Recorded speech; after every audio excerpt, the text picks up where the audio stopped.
what makes a Shopify website successful. Like, what is that secret sauce?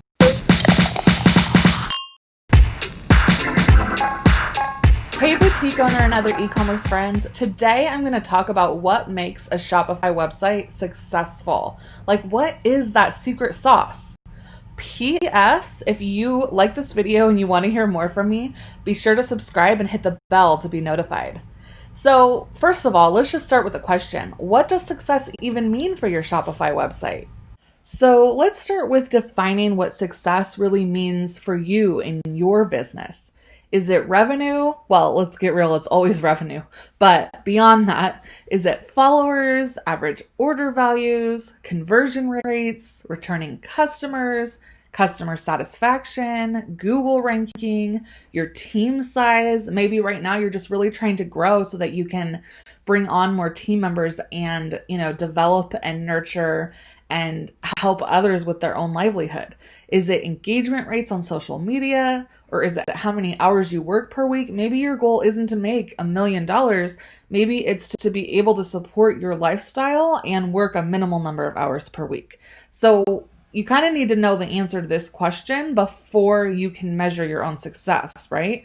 But what we're talking about today, which I realize now that we're talking about what defines success for your business, we could go so many directions with this, and we will in future videos. But today, what I'm going to show you is a few of our clients' websites that I can just walk through with you some of the details on what is working for them in their business right now. What is bringing them the success that they're looking for on their Shopify websites.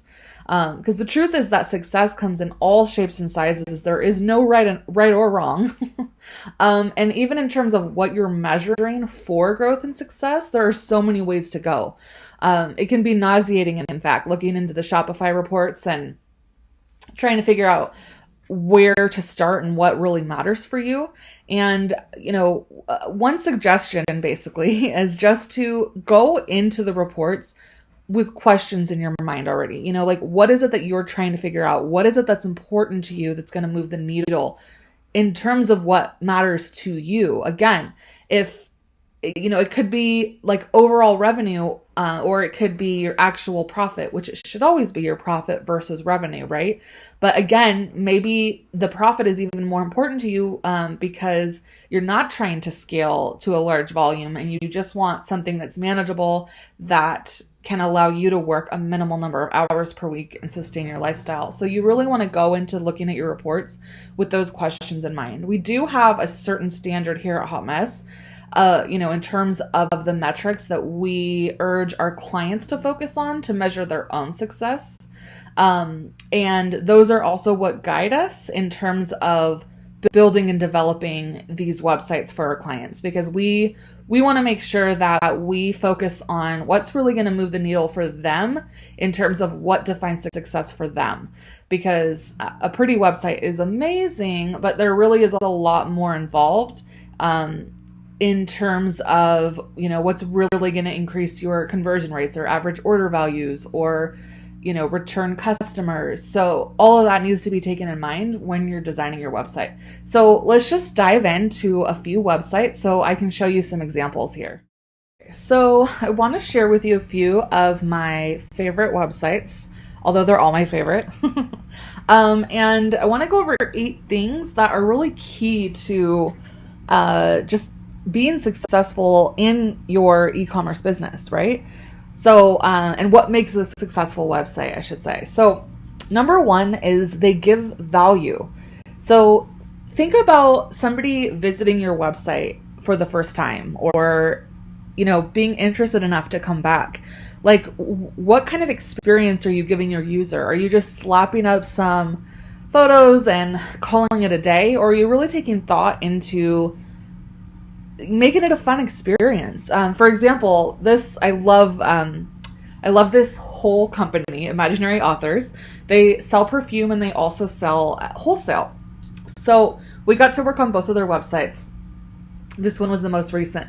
And for the wholesale, not only can you see that his branding is, really whimsical and fun, but, the owner really took care to have us infuse his branding into every element of his website, and even the process of applying to sell wholesale. So for example, when you first hit his website and you hit apply, you're taken to a wholesale application that is also full of whimsy and wonder.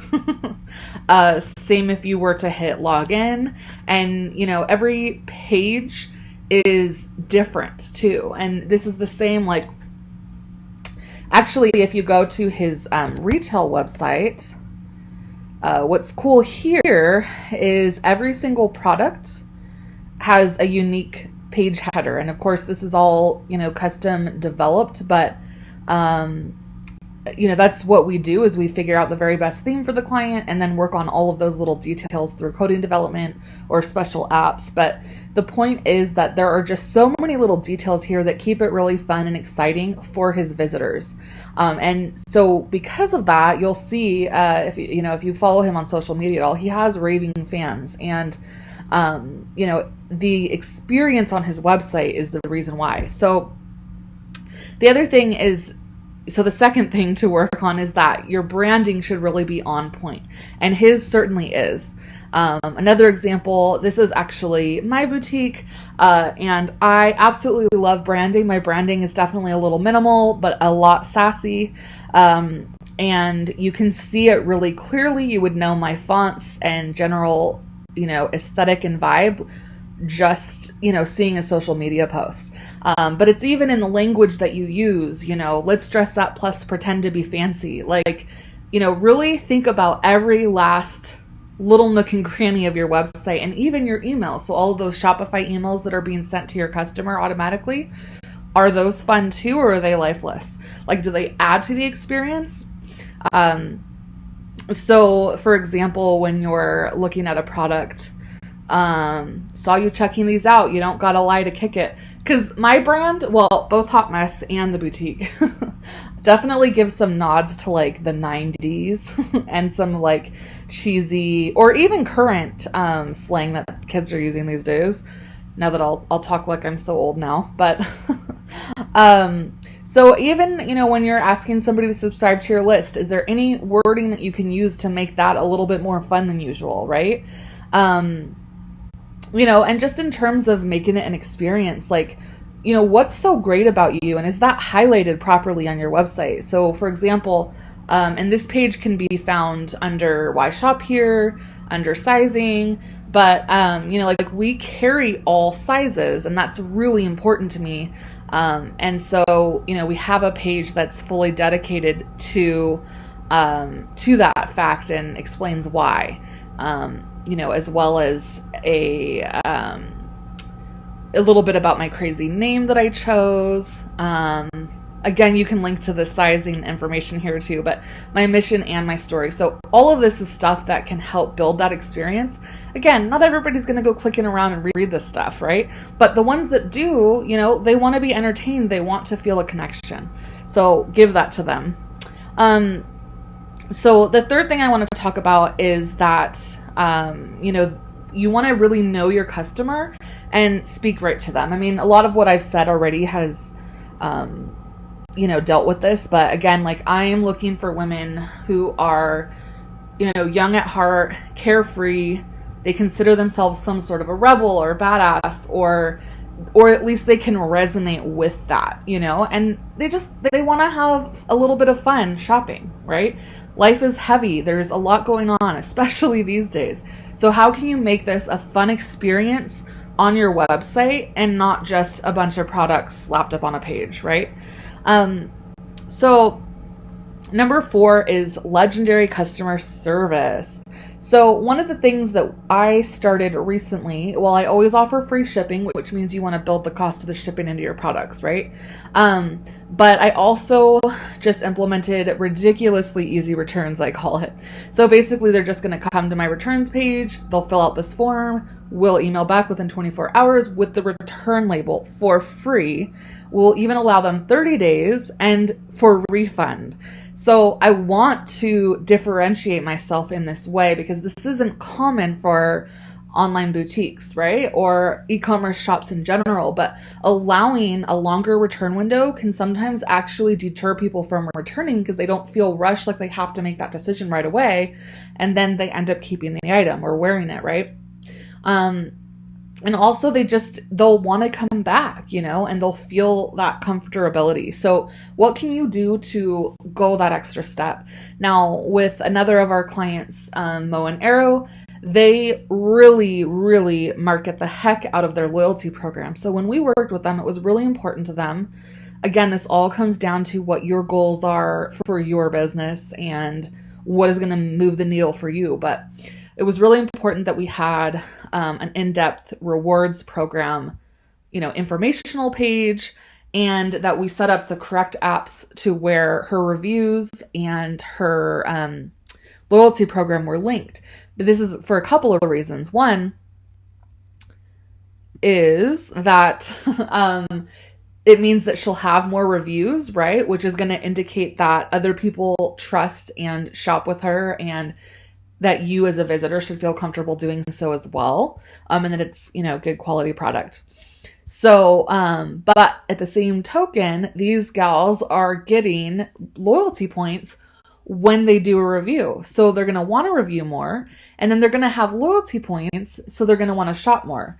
Now, loyalty programs are awesome if you work them, because just having a loyalty program up on your site, I have several clients who have come to us and they have like a dormant loyalty program. Nobody's actually spending points and taking advantage of it.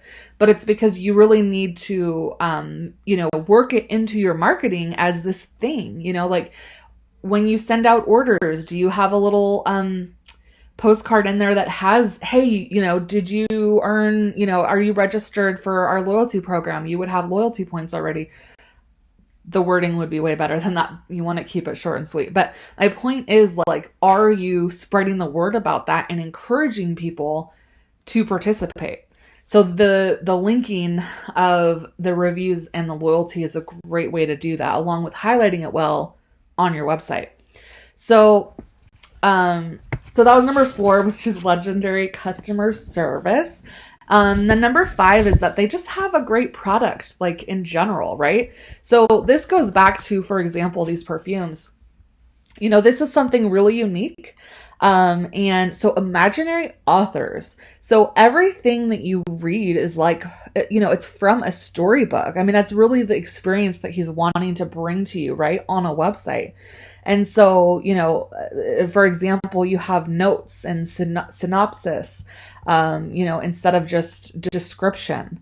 And, it all weaves into that story, and the end result, should the customer choose to complete the journey, is that they end up with this great perfume landing on their doorstep, right? And then the quality of the product is, really important to get that customer to come back.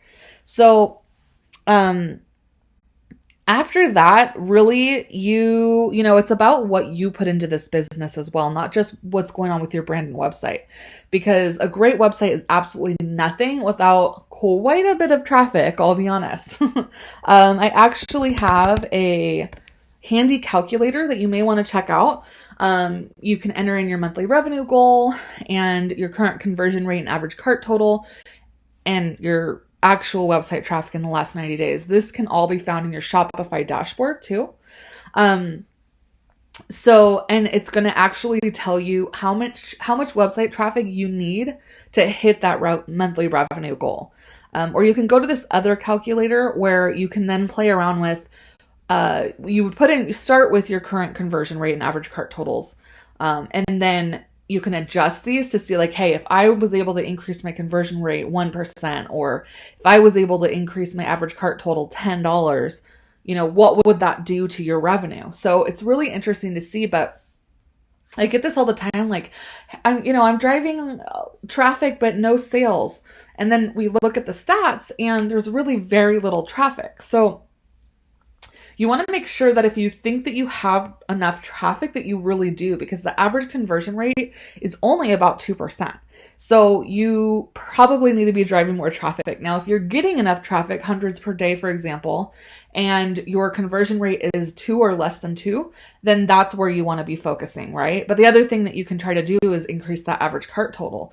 And how you can do that is things like, offering a free shipping threshold or a free gift over a certain, a certain value in their cart, or, bundling items, like using a Shop the Look app, which encourages people to buy, multiple things at once, or on the, in their checkout process, showing them some small add-ons that would be, like if they get an outfit, hey, you should add these earrings. Things like that can help you with your average cart total.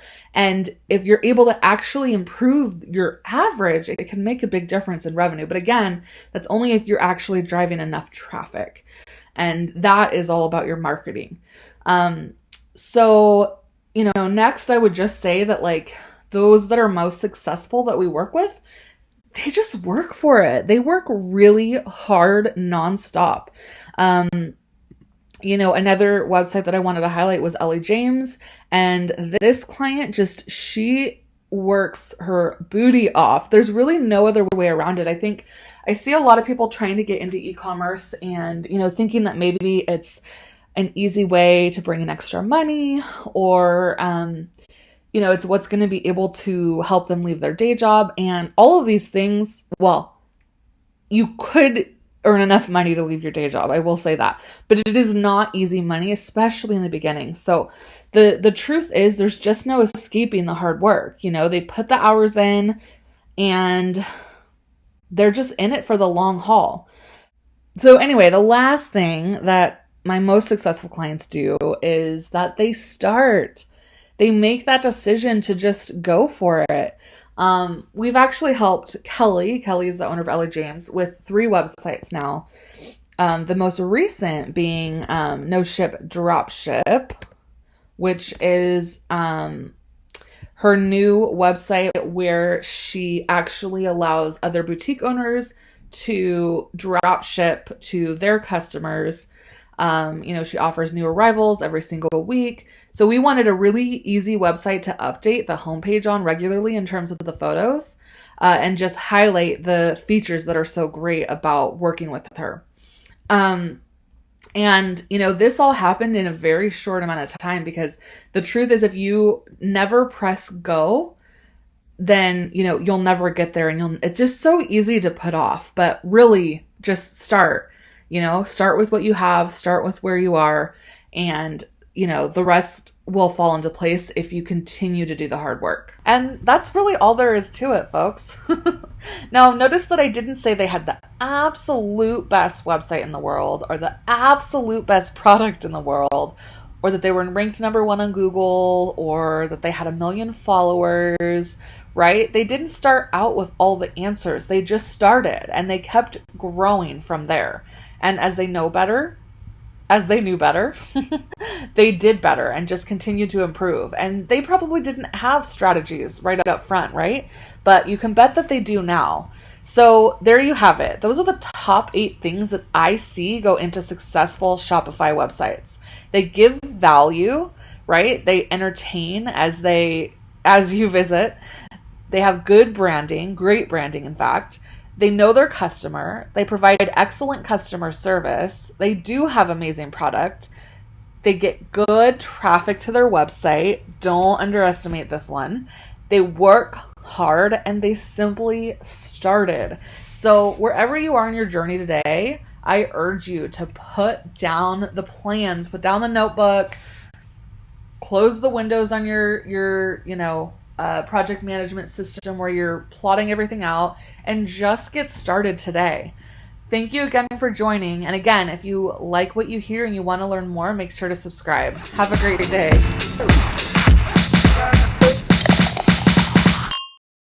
Need more? Check out the blog at hotmessblog.com.